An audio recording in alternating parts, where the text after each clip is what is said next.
Hello साथियों, एक बार फिर से आप सभी का हमारे ब्लॉकबस्टर चैनल देहाती आईएएस पर स्वागत है। कैसे हैं आप सभी? आशा करते हैं मस्त है, चुस्त है, दुरुस्त है, बिंदास है। लोगों की बातों को अवॉइड करते हुए तथा खुद की ज़िंदगी से फाइट करते हुए तथा अपने फ्यूचर को ब्राइट करते हुए संघर्षरत हैं। ऐसी आशा हम अपने प्यारे विद्यार्थियों से करते हैं। तो चलिए दोस्तों, आज के इस एनर्जेटिक कोट के साथ हम अपना क्लास को स्टार्ट करेंगे, अपने सेशन को स्टार्ट करेंगे। तो दोस्तों, आज का जो इस कोट है, आप लोग शायद आप कई बार गानों में सुने होंगे या कहीं पर और सुने होंगे कि ये इश्क नहीं आसान, बस आग का दरिया है और डूब के जाना है। ठीक है, लेकिन मैं इस पर यूपीएससी भी बनाना चाहूँगा कि ये यूपीएससी नहीं आसान, बस समझ लो एक आग का दरिया है और हमें डूब के निकल जाना है। क्या है, थोड़ा ध्यान से सुनिएगा। हमें डूब के निकल जाना है, ना कि डूब ही जाना है इसमें। जब हम डूब के निकलेंगे भैया, जैसे देख लो, अगर एक बार क्या है, नदी में अगर पेट्रोल हम लोग क्या है ऊपर से लगा देंगे पेट्रोल, आप जानते होंगे कि अगर पानी में अगर हम पेट्रोल डाल दें तो पेट्रोल जलता है, आराम से जलता है। ठीक है, तो इसे बोलते हैं ये पानी में भी आग लोग लगा देते हैं। अब कुछ भी संभव है, कुछ भी इम्पॉसिबल नहीं है। ठीक है, तो हम क्या बोलते हैं कि यूपीएससी ठीक ऐसी है, ऊपर से बिल्कुल जलता हुआ दिख रहा है, लेकिन अगर हम अंदर से डुबकी मार के जाएंगे तो निश्चित तौर पर दूसरे छोर पर पहुंच जाएंगे। लेकिन हाँ, शर्त यह है कि अगर कहीं भी मुंडी ऊपर की तो मुंडी भैया जल जाएगी। तो ठीक है, इसमें क्या हुआ, आप आराम से बिल्कुल एकांत बैठ के तैयारी बढ़िया से कीजिए। एक ना एक दिन आप निश्चित रूप से सफल होंगे। ठीक है, तो हम लोग इसी मोटिवेशन कोट के साथ आज का सेशन हम लोग स्टार्ट करेंगे। तो चलिए दोस्तों, जैसा कि हम लोग देख चुके थे कि मैं पीछे बहुत सारी बैकग्राउंड्स बता चुका हूँ, मतलब मैं पॉलिटिकली बैकग्राउंड तैयार कर रहा था। अभी बहुत लोगों का कमेंट आ रहा है कि मतलब कि सर आप हिस्ट्री पढ़ा रहे हैं, क्या लग रहा है? तो हिस्ट्री नहीं पढ़ा हूँ, लेकिन हमारे पॉलिटी का हिस्ट्री से बहुत ही गहरा संबंध रहा है। इस बात को आपको समझनी चाहिए। तो मुझे लगता है कि मुझे जो लगा कि मेरी स्टाइल क्या होनी चाहिए पढ़ाने के लिए, या हमें टॉपिक कहाँ से उठाया था कि बच्चों को कोई भी डाउट न रह जाए, तो उस प्रकार से हम चीज़ों को लेकर चल रहे हैं। तो यार ठीक है, तो हाँ, जैसे कि मैंने कुछ पीछे आपको टॉपिक बता चुका, जैसे कि मैंने बताया कि बंगाल का द्वैत शासन क्या था। यार बंगाल का द्वैत शासन हम लोग हिस्ट्री में और डिटेल से पढ़ेंगे, लेकिन मैंने तो बस अभी ज़रा सा इंट्रोडक्शन टाइप से दिया था, ताकि अब तो थोड़ा सा पता रहे कि उस समय क्या क्या। बंगाल का द्वैत शासन इसलिए पढ़ा दोस्तों क्योंकि वो बहुत ही इंपॉर्टेंट था। जब तक आप वो नहीं समझेंगे, आगे का संवैधानिक इतिहास को आप नहीं समझ पाएंगे, तो इसलिए मैंने उसको बताया। तो बंगाल का द्वैत शासन मैंने जैसे कि बताया आपको, एक तो नवाब का शासन चलता था, और मतलब नवाब को तो ऐसे नाम नेटिव, मतलब सिर्फ नाम के लिए शासन दिया था, मेन नियंत्रण तो कंपनी अपने पास रखती थी।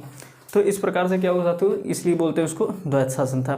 फिर मैंने बताया द्वैत शासन आया कैसे, मैंने फिर बताया कि प्लासी के युद्ध ये लोग अंग्रेज लोग जीते, फिर बक्सर का जीते। बक्सर जीतने के बाद उनके लिए एक बहुत बड़ी जीत थी बक्सर का युद्ध, जो 1764 में लोग जीते।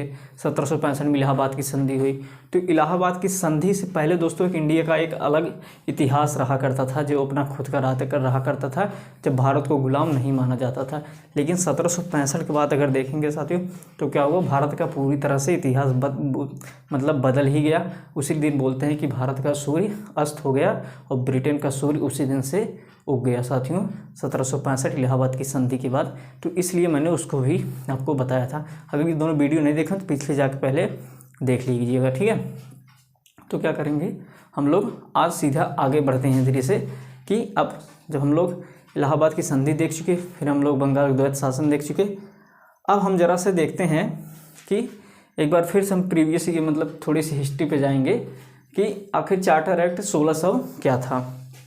मैंने जैसे बताया था दोस्तों कि महारानी एलिजाबेथ ने जब लगभग 200 व्यापारियों ने वहाँ से उनसे परमिशन मांगा कि हम लोग भी ईस्ट इंडिया में मतलब उत्तर एशिया से जाकर व्यापार करना चाहते हैं, जो है पूर्व एशिया से, तो एलिजाबेथ ने भाई परमिशन दे दिया, क्योंकि उनको भी पैसे की ज़रूरत थी। जैसे कि मैंने आपको डिटेल्स बताया कि वहाँ पर क्या परिस्थितियाँ उस समय चल रही थी, तो उन्होंने पैसे के लिए परमिशन दे दिया। तो क्या हुआ, वहाँ पर इस चार्टर एक्ट में दो चीज़ें मेन चीज़ हैं ध्यान रखने योग्य, जो आपको ध्यान में रखना चाहिए। तो एलिजाबेथ ने चार्टर एक्ट 1600 उनको मतलब एक अधिकार पत्र दिया, मतलब अपना परमिशन दे दिया कि हाँ आप लोग जाइए व्यापार कीजिए। तो पहली बात है कि वो लोग 15 वर्षों के लिए एकाधिकार उन्हें मिल गया। एकाधिकार मीन्स क्या हुआ दोस्तों, कि ब्रिटेन में सिर्फ ईस्ट इंडिया कंपनी ही ब्रिटेन से इंडिया आके व्यापार करेगी, और ब्रिटेन से जो भी और दूसरी एजेंसी है वे व्यापार के लिए दूसरे देश जा सकती हैं, परंतु इंडिया में नहीं जा सकती। तो उन्हें 15 वर्षों के लिए एक बार उन्हें एकाधिकार दिया गया कि सिर्फ आप ही लोग हैं जो 15 वर्षों तक व्यापार करेंगे, आपके बीच में कोई ब्रिटेन से फिर नहीं जाएगा। तो ये बात थी। और दूसरी बात इस चार्टर एक्ट में ये कही गई कि कंपनी की सीओडी, कंपनी का प्रशासन देखेंगे और फिर अपने अनुसार नियम भी बना सकते हैं साथियों, ठीक है। प्रशासन देखेंगे तथा नियम बनाएंगे, ठीक है। तो दो बातें हो गई, एक तो इनको इस चार्टर एक्ट से क्या हुआ, 15 वर्षों के लिए इन्हें एकाधिकार मिल गया, और दूसरी बात कंपनी के सीओडी, कंपनी का प्रशासन देखेंगे तथा नियम बनाएंगे। अब आपके मन में ये क्वेश्चन उठ रहा होगा कि सर ये सीओडी क्या है, आप सीओडी बीच में कहाँ से डाल दिए। तो ठीक है, मैं उसी की तरफ बढ़ता हूँ, एक एक चीज़ों को मैं क्लियर करते हुए चलूँगा। तो सीओडी को समझाने से पहले मैं एक चीज़ आपको समझाना चाहता हूँ, सीओपी क्या था। तो सीओपी से पहले मैं थोड़ा सा बैकग्राउंड बनाता हूँ। जैसे मान लो 200 व्यापारी आए कि चलो भैया अब हम चल रहे हैं इंडिया से व्यापार करेंगे। बोले ठीक है, हो गया काम, जाओ भैया। लेकिन अब मामला यहाँ फंस गया, तुम लोग इंडिया में जब जाओगे तो कंपनी में इतने कर्मचारी हैं, तो वहाँ का नियम कौन बनाए कंपनी का। ब्रिटेन तो यहाँ से बार बार देख तो नहीं रही है कि इंडिया में जाके आप लोग क्या चीज़ें कर रहे हो, कैसे मैनेजमेंट कर रहे हो, कंपनी कैसे चला रहा हो। अब ब्रिटेन इस समय इतना बड़ा मतलब राज्य बन चुका था, कई देशों के ऊपर उसका कंट्रोल था। तो सिर्फ यही थोड़ी नहीं देखे कि उसके पास काम है कि एक छोटी सी कंपनी क्या कर रही है इंडिया में। और ब्रिटेन को थोड़ा नहीं पता था कि इंडिया आगे जा मतलब कंपनी जाके ये ईस्ट इंडिया कंपनी जो जा रही है यहाँ से, वो जाके आगे इतना बढ़िया परफॉर्म करेगी, पूर्वी भारत को कब्जा कर लेगी। ब्रिटेन को उस समय थोड़ा नहीं पता था जब उस समय भेज रहे थे। तो उन्हें लगा यार छोटी मोटी कंपनी है, जाएगी व्यापार करके चली आएगी। ब्रिटेन का उस समय कोई मंशा नहीं थी कि ये लोग जाके वहाँ पर भारत पर कब्जा भी करेंगे, सिर्फ उनका यही मंशा था कि हम लोग जाके व्यापार करेंगे वहाँ पर। तो यार क्या हुआ, जैसे अगर मान लो कंपनी नहीं बनी, अब ये सबसे पहले ये मामला उठा कंपनी का नियम कौन तय करेगा। अब बताइए आप लोग कंपनी के रूल कौन तय करेगा, क्योंकि ब्रिटेन तो मान लीजिए जब तक ब्रिटेन में थी कंपनी तब तक ब्रिटेन गवर्नमेंट देख लेती उसको। लेकिन जब यहाँ पर आ जाती इंडिया में तो यहाँ पर कौन देखता है, डेली का परफॉर्मेंस कौन देखता है उसको। हाँ कंपनी प्रोग्रेस कर रही है, कोई कमी है उसको दूर करेंगे। भाई अगर जैसे कोई कंपनी चल रही है, हमारे यहाँ ही मान लो कोई कंपनी चल रही है, तो उसका डेली मैनेजमेंट करने वाला कोई न कोई अधिकारी रैंक का होता है। जैसे अगर प्राइवेट कंपनी की मैं बात करूँ तो वहाँ पर भी एमडी होते हैं भाई, सीईओ के अलावा एमडी होते हैं। और सीईओ भी सिर्फ कंपनी में एक सीईओ नहीं होता, हर डिपार्टमेंट के कई सीईओ होते हैं। अब गूगल में कई सीईओ रहते हैं, ऐसा नहीं कि सिर्फ एक ही सीईओ है, ठीक है। तो उसमें भी कई सीईओ हैं, फिर उसके नीचे कई एमडीज हैं, मैनेजमेंट डिपार्टमेंट जिसे बोलते हैं, मैनेजमेंट डायरेक्टर हैं। तो ये एमडीज क्या करते हैं, वो कंपनी का रूल तय कर देते हैं भाई कि हाँ किस तरह से प्रोडक्शन होना चाहिए, कितने कर्मचारी होने चाहिए, इनकी सैलरीज क्या होनी चाहिए, सारी चीज़ें वो लोग तय करते हैं। तो इसी प्रकार से क्या हुआ कि भाई चलो कंपनी में भी डिसाइड करेंगे।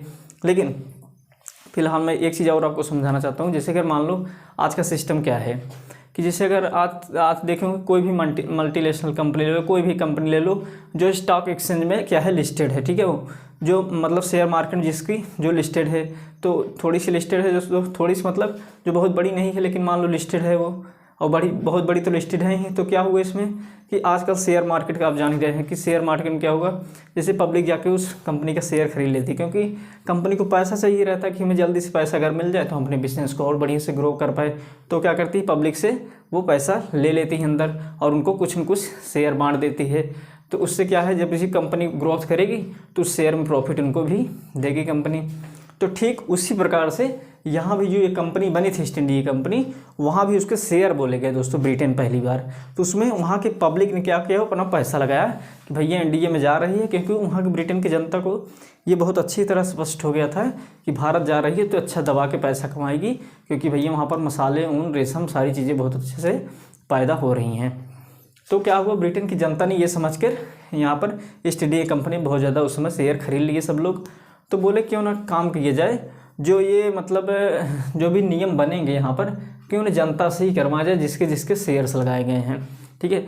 तो क्या हुआ यार, फिर ये सवाल उठा यार, जनता में तो बहुत लोग, कोई 2 पाउंड का शेयर खरीदा है, कोई 10 पाउंड का, कोई 1000 पाउंड का, कोई 2000 पाउंड का, कोई लाखों पाउंड का शेयर खरीदा है। और उसमें ब्रिटेन के महारानी एलिजाबेथ का भी शेयर लगा था, ठीक है। वो तो मान लो आधे से ज़्यादा की शेयर अकेली थी, तो बालित फिर तो ऑनर टाइप हो गई हैं। तो इसमें क्या हो गया कि जो बोले यार अगर सबसे हम वोटिंग कराएं कि यहाँ पर इसको मैनेजमेंट को कौन संभालेगा, अगर सबसे वोटिंग कराएं तो फिर तो पूरा सारा चुनाव हो जाएगा। मतलब फिर पब्लिक बोलेगी ये चुनाव मतलब किस चीज़ को हो रहा है, कोई मतलब वो चुनाव तो नहीं आ गया आम चुनाव जिससे मतलब नेता लोग चुने जाते हैं, ये चुनाव संसदीय चुनाव तो नहीं आ गया। तो यार सोचे नहीं नहीं ऐसा नहीं करते, कुछ नियम बनाते हैं। तो बोले सबसे पहले COP हम आपको बताएंगे इसकी इसी क्रम में, ठीक है। तो COP क्या बोलते हैं, कोर्ट ऑफ प्रोप्रिएटर, मतलब स्वामी मंडल। स्वामी मंडल जैसे मैंने आपको बताया कि जो जो उस कंपनी में शेयर लगाए थे अपना, जो जो उसका शेयर परचेज किए थे, उन्हें स्वामी मंडल बोला गया, ठीक है। तो इसमें बोला गया कि स्वामी मंडल में क्या हुआ, इन्होंने, स्वामी मंडल कौन थे, तो इनकी विशेषता कि इन्होंने कंपनी में पैसा लगाया था, पहली चीज़ ये थी जो स्वामी मंडल के लोग थे। और दूसरा था कि कंपनी का सारा नियम यही तय करते थे।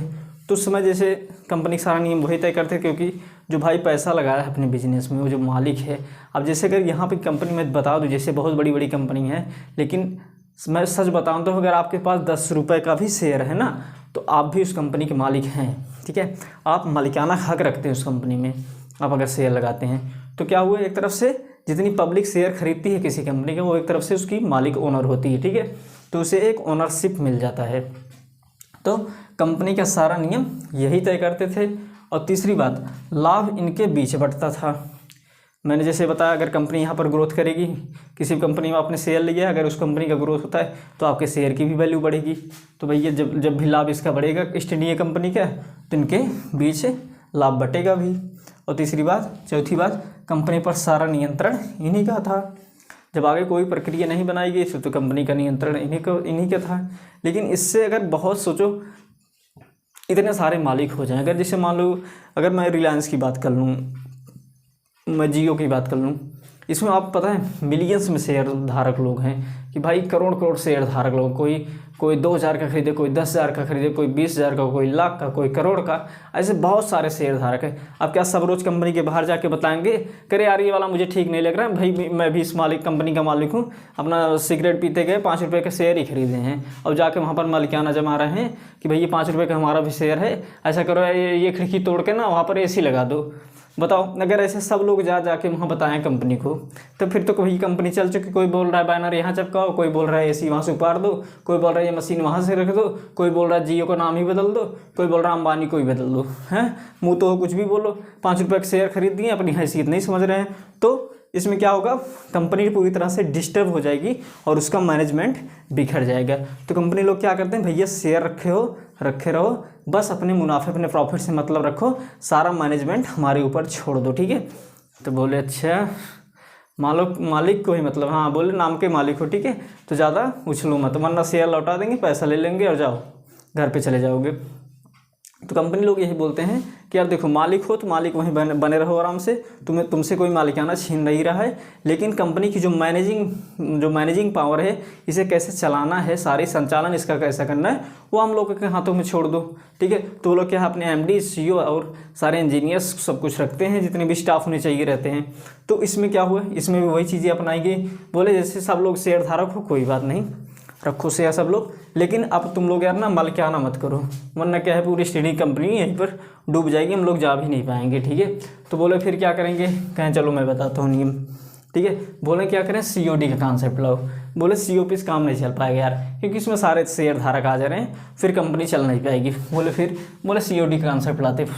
अब सोच रहे हो कि सर ये क्या है COD मीन्स हो गया कोर्ट ऑफ डायरेक्टर्स, मीन्स संचालक मंडल। ये चीज़ है जैसे मैंने बताया कंपनी में MD होते हैं, तो यहाँ पर ये हो गया MD समझ लो, उस कंपनी का MD समझ लो। ये MDs हैं जो इस कंपनी को चलाएंगे, जो रेगुलर चलाएंगे, जो इंडिया में चाहे कहीं भी रहें, कंपनी में डेली इसको प्रतिदिन का चीज़ें कैसे चलेंगी, कैसे रूल होंगे, नियम होंगे, अब यही तय करेंगे।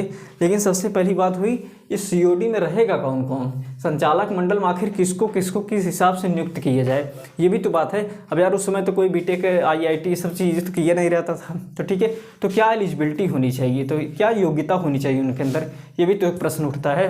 तो इसी क्रम में हम देखते हैं कि इनकी नियुक्ति COP के सदस्यों में से ही होना था। तो क्या प्रोसेस अपनाया गया कि चलो यार इनकी नियुक्ति हम लोग इसी सदस्यों में से करते हैं। मान लो इसमें बोल दिए कि मान लो 100 लोगों ने शेयर खरीदा है, ठीक है। जैसे मैंने माना कि चलो COP में मान लो ईस्ट इंडिया कंपनी में 100 लोगों ने शेयर खरीदा है, बोले बहुत बढ़िया। बोले 100 लोगों में से ही चुनाव होगा। तो बोले क्या 100 के 100 लोग खड़े होंगे? कहने अगर ऐसे खड़ा करोगे तो सारे लोग खड़े हो जाएंगे। मैंने तो यहाँ पर 100 एग्जाम्पल, ये क्या पता लाखों लोगों ने शेयर लिया और लिया था साथियों। तो वहाँ पर तो लाखों लोगों ने ब्रिटेन में शेयर लिया था, तो क्या सब लोग खड़े हो जाते हैं मतलब भैया हमको भी लड़ना, हमको भी लड़ना, हमको। बोले यार साला कौन सा चुनाव जिसमें लाख नेता खड़े हो गए हैं? हाँ, तो पूरा सिस्टम ही भ्रष्ट हो जाता है। ठीक है, तो बोले ऐसा नहीं होगा यार, कैंडिडेट से कम करना होगा, कुछ उसमें भी एलिजिबिलिटी और लगानी होगी। सिर्फ इतने से नहीं चलेगा कि आदमी ने सिर्फ शेयर खरीद लिया, चाहे 1 रुपये का शेयर खरीदा हो, इससे नहीं चलेगा। उसमें हम लोग कुछ लिमिट रखेंगे कि भैया इतना शेयर खरीदे हो तो चुनाव लड़ सकते हो। हम देखते हैं कितने शेयर पे चुनाव लड़ सकते थे, क्या एलिजिबिलिटी उस समय गवर्नमेंट ने रखी थी। तो बोले भैया फाइनली चुनाव होगा। बोले बहुत बढ़िया। और सब ने बोला कि सर चुनाव होगी तो इसकी प्रक्रिया क्या होगी, जरा बताइए, कौन लड़ेगा, कौन एलिजिबल, कौन योग्य होगा उसके लड़ने के लिए? बोले भैया चुनाव में वही लड़ सकता है, वही लड़ सकेगा जो 2000 पाउंड का शेयर धारक होगा। ये आई बात निकल के। बोले भैया चुनाव में वही लड़ेगा जिसके पास 2000 पाउंड का शेयर धारक है। अगर आप कंपनी में 2000 पाउंड का शेयर रखते हैं, आपने इतने का शेयर खरीद रखा है, तो आप लड़ सकते हैं सीओडी का चुनाव कोर्ट ऑफ डायरेक्टर में। मतलब आप कंपनी के उस मैनेजमेंट में जा सकते हैं जिसमें जो है डेली चीज़ें वो नियम बनाएगा, अपना संचालन करेगा, उसमें आप भी एक जीत जाएंगे तो हो जाएंगे। तो बोले चुनाव लड़ने के लिए आपको इतना मिनिमम शेयर धारक 2000 पाउंड का कम से कम होना चाहिए। बोले बहुत बढ़िया। अब दूसरी बताओ। बोले अब देख लो। बोले देखो ऐसे नहीं होगा कि शेयर धारक कितने होंगे। बोले वोटर कौन होगा? वोटर क्या पूरी ब्रिटेन की पब्लिक वोट करेगी? क्या कोई संसदीय चुनाव आया है जो सब पब्लिक वोट करेंगे? गवर्नमेंट यहाँ पर चुनी जा रही है। यहाँ तो यार एक मामूली सी कंपनी का तो कुछ वर्कर ही तो चुने जा रहे हैं। तो बोले सही है यार, तो वोटिंग कौन देगा? बोले यार वोटिंग करते हैं ना, ये जितने लोग हैं, मतलब जितने लोग शेयर खरीदे सब लोग से वोट डलवा लेते हैं। अब 2000 जो पाउंड का शेयर लिया है वो तो नेता बन जाएगा, वो तो खड़ा हो गया चुनाव में। वोटिंग हम लोग सबसे करवाते हैं। लेकिन सोचो इतनी पब्लिक शेयर ली थी उसमें। बोले यार अगर इतना भी बड़ा वोटिंग करवा लिए हम लोग ना, तब भी सारा पूरा झंझट हो जाएगा। ऐसा करते हैं, इसमें भी कुछ लिमिट रखते हैं हम लोग कि वोट भी वही देगा जिसके पास मिनिमम 500 पाउंड वाला शेयर धारक है। तो ठीक है, तो बोले कि वोटर वैसा होगा जिसके पास कम से कम 500 पाउंड का वो शेयर रखता होगा, वोट वही देगा। इसके अलावा उसके नीचे वाले वोट नहीं देंगे। तो इससे क्या होगा? भीड़ कम हो गई। ठीक है, तो इससे क्या होगा दोस्तों? भीड़ कम हो गई तो चुनाव कराना काफ़ी आसान हो गया। अब तीसरी बात निकल के आती है कि सर सीट कितनी थी आखिर? सीट भैया 24 सीट थी। कितनी थी? 24 सीट थी। तो साथियों ये क्या हुआ प्रक्रिया कि प्रक्रिया में क्या हुआ? चुनाव में कौन लड़ेगा सीओडी की? एक तो चुनाव में वो लड़ेगा जिसके पास 2000 पाउंड का शेयर होगा, और दूसरी बात वोटर कौन होगा? जिसके पास कम से कम 500 पाउंड का शेयर होगा। और तीसरी बात सीट कितनी थी सर? यहाँ पर 24 सीट थी। तो इस प्रकार कंपनी के मैनेजिंग डायरेक्टर्स बने कितने? 24 लोग, जिसे हम बोलते थे court of directors means COD, जिसे हम बोलते थे संचालक मंडल। संचालक मंडल मीन्स जो इसको चलाएंगे, जो डेली इसका संचालन करेंगे। तो ठीक है, ये सारी चीज़ें आपको शायद समझ में आ गई होंगी। अब हम देखते हैं इसके आगे प्रोसेस बढ़ता है साथियों। चार्टर एक्ट 1600 के बाद एक छोटा सा चार्टर है, इसे बोलते हैं चार्टर एक्ट 1726।